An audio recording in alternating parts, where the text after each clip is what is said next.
Uh, Jim, we can so relate to everything Mhm. you're sharing. Would you, especially for those of us who tend to doubt, This one, ask yeah. for would you read this? This is so great. Would you read this passage?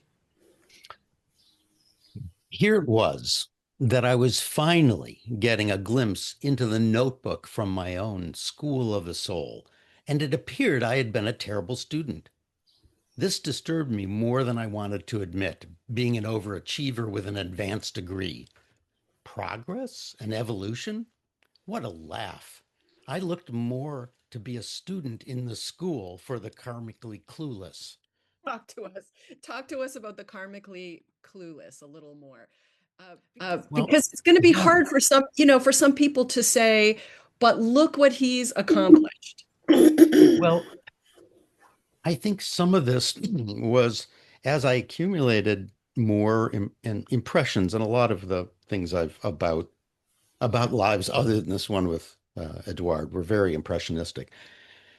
And I thought, I had memories of uh, what I was clear were past lives where I seemed much more evolved than now.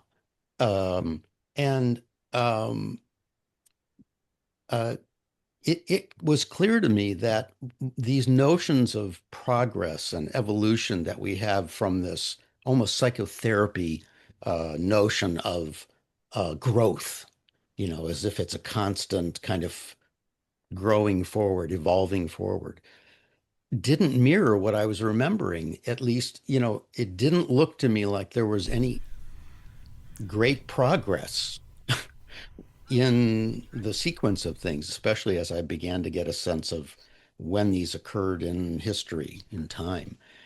So that's what that was referring to. Like now I'm finally remembering my my soul's path here and where's the progress? I seemed more like enlightened in other times, and now I'm clearly not enlightened. I'm, you know, struggling through along with everyone else and having these experiences. But I don't think remembering past lives is a sign of great spiritual enlightenment.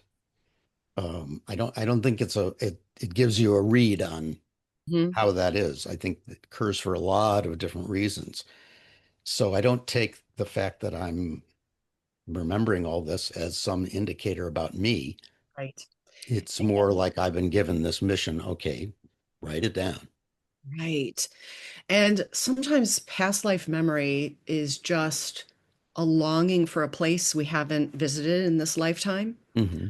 or collecting objects. Um, Yeah. Stone, I mean, so many of you have rock collections, Hmm. stones, recipes from cultures that you haven't been to yet, or a past life memory can be visiting a new place Hmm. and not knowing why you feel emotional about it. Hmm.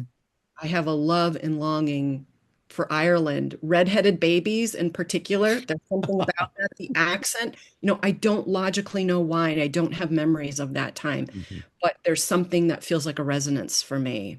And Hmm. so perhaps past life memory is also these little places of calling and sweetness and emotion.